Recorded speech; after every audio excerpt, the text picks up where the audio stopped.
বাংলাদেশের মানুষ ৭১ সালে যে স্বপ্ন দেখেছিল সাম্য, মানবিক মর্যাদা, সামাজিক সুবিচার, আজকেও ৯০ সেই আকাঙ্ক্ষা প্রকাশিত হয়েছে, ২৪ সেই আকাঙ্ক্ষা প্রকাশিত হয়েছে।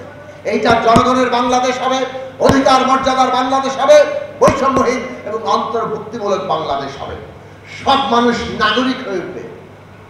এই নাগরিক মর্যাদা প্রতিষ্ঠা করা এই রাষ্ট্রের প্রধান কাজ। এইটা মানুষ আশা করেছেন।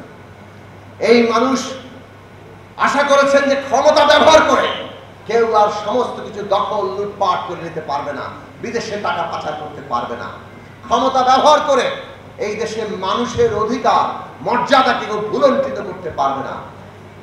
সেই জায়গাকেই আমাদের এই আন্দোলনের, এটা বিশেষভাবে আমরা দাবি করব যে ২৪ আন্দোলনের রাজনৈতিক সচেতনতা এই জায়গায় আগের যে কোনো আন্দোলনের চাইতে রাষ্ট্রের চরিত্র কি হবে সেটা এই আন্দোলনের গুরুত্বপূর্ণ লক্ষ্য ছিল। রাষ্ট্র গণতান্ত্রিক করতে হলে ক্ষমতার ভারসাম্য এবং জবাবদিহি লাগবে, সেটা এই আন্দোলনের মধ্যে লক্ষ্য হিসাবে সামনে এসেছিল এবং সেই লক্ষ্যই ২৪ গণ অভ্যুত্থানে আরো প্রসারিত হয়েছে।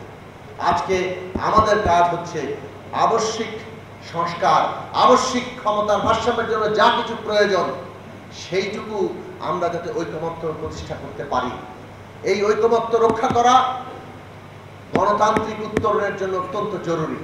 আমরা যদি ঐকমত্য রক্ষা করতে না পারি তাহলে গণতান্ত্রিক উত্তরণ ব্যাহত হতে পারে। নানাভাবে পতিত ফ্যাসিস্টরা, তার বিদেশি দোসররা পুরো প্রক্রিয়াকে তারা নানাভাবে ক্ষতিগ্রস্ত করতে পারে। অ্যান্টিব্যাকটেরিয়াল অ্যাডিটিভ যুক্ত সেরা ওয়াটার ট্যাঙ্ক বিশুদ্ধ পানিতে ব্যাকটেরিয়া জন্মাতে দেয় না। নানান লক্ষণ আমরা দেখছি। মিটফোর্ডে যেভাবে একটা হত্যা করা হয়েছে এবং যেভাবে তার ভিডিও ফুটেজ, ন্যারেটিভ হাজির হয়েছে, পরিষ্কারভাবে ষড়যন্ত্র চলছে। যেভাবে গোপালগঞ্জে হামলা হয়েছে, দেশে অস্থিতিশীল পরিস্থিতি দেখানোর জন্য ষড়যন্ত্র চলছে। মনে রাখা দরকার, আজকে বিচার, সংস্কার এবং নির্বাচন, এই তিনটা জিনিসই আমাদের রাজনৈতিক উত্তরণের অপরিহার্য বিষয়ে পরিণত হয়েছে। আমরা বিচার চাই, আমরা সংস্কার চাই এবং আমরা সংস্কার সম্পন্ন করার জন্য নির্বাচন চাই। নির্বাচন ছাড়া সংস্কার সম্পন্ন হবে না। জনগণের অংশগ্রহণ ছাড়া সংস্কার সম্পন্ন হবে না। কাজেই কোনোভাবে নির্বাচনকে ব্যাহত করার চেষ্টা আসলে বিচার এবং সংস্কারকেও ব্যাহত করার চেষ্টা। কাজেই যেহেতু বিচার এবং সংস্কার এবং নির্বাচন আজকে বাংলাদেশের জাতীয় স্বার্থে পরিণত হয়েছে, এটাই দেশের জনগণের এবং জাতির প্রধান স্বার্থ। যারাই এটাকে ক্ষতিগ্রস্ত করার চেষ্টা করবে তারা আজকে জাতির শত্রুতে, জাতীয় স্বার্থের বিরুদ্ধে অবস্থান নেবে। কাজেই সরকারকে আমরা পরিষ্কার করে বলতে চাই, মানুষের আকাঙ্ক্ষা কি সেটা আমরা চেষ্টা করছি ঐকমত্যে পৌঁছা। যতটুকু ঐকমত্য হবে সেটা সবাই বাস্তবায়ন করার জন্য অঙ্গীকার করবেন।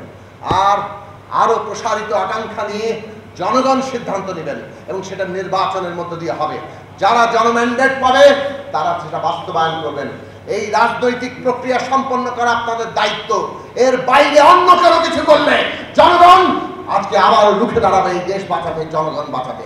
অভ্যুত্থানের আকাঙ্ক্ষা সেটাও, অভ্যুত্থানের প্রত্যাশা সেটাও, যাতে কোন শত্রুরা আমাদের এই অভ্যুত্থানের যে লক্ষ্য, রাজনৈতিক উত্তরণ, রাষ্ট্রের গণতান্ত্রিক পুনর্গঠন, নতুন গণতান্ত্রিক রাজনৈতিক বন্দোবস্ত, সেই জায়গা থেকে এক চুল আমাদের সরাতে না পারে।